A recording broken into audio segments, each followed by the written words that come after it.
اللہ من الشیطان الرجیم بسم اللہ الرحمن الرحیم۔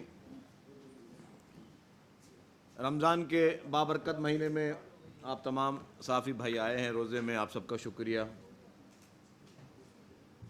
پہلے تو میں شروعات کروں گا کہ رمضان کے بابرکت مہینے میں حکومت سندھ کی جانب سے جو کیبنٹ نے ڈیسیجنز کیے تھے اس میں ابھی تک کوئی 135 کے قریب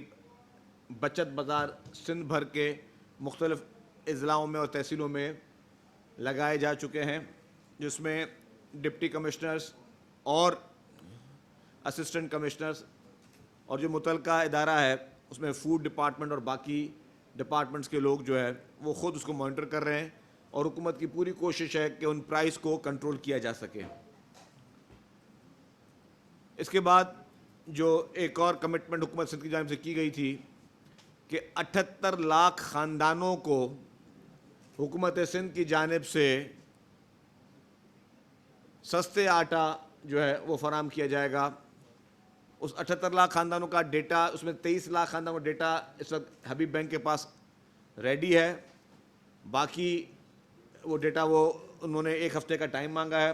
کیونکہ یہ سارا ڈیٹا جو ہے وہ بے نظیر انکم سپورٹ پروگرام کا جو آلریڈی سروے ہوا ہے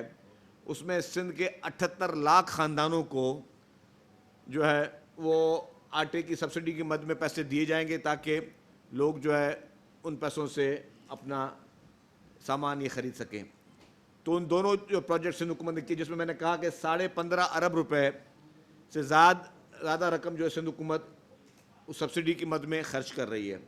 کیونکہ باقی پاکستان میں بھی اسکیمز چل رہی ہیں۔ ہم نہیں چاہتے کہ لوگوں کی عزت نفس کو خدا نہ خواستہ کوئی نقصان پہنچایا جائے،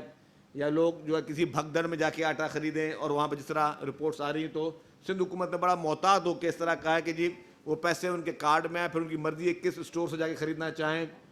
نہ بھی خریدنا چاہیں پھر بھی لیکن وہ پیسے جو ہے ان کے پاس وہ اکاؤنٹ میں موجود ہوں گے وہ۔ تو اسی لیے حکومت سندھ نے جو ہے اس کو مزید ٹرانسپیرنٹ اور عزت دار طریقے سے اس کی ڈسبرسمنٹ کو یقینی بنایا ہے۔ یہ تو رہا جو کہ رمضان کے حوالے سے حکومت سندھ کی نے جو کمٹمنٹس کی ہیں، اور اس میں مزید بھی جس طرح سی ایم صاحب نے ہدایتیں دی ہیں کہ اب جو بھی ذخیرہ اندوز ہوں گے یا جو بھی لوگ جو کہ مصنوعی مہنگائی کریں گے ان کے خلاف سخت سے سخت قانونی کارروائی کی جائے گی۔ تو یہ تو ساری چیز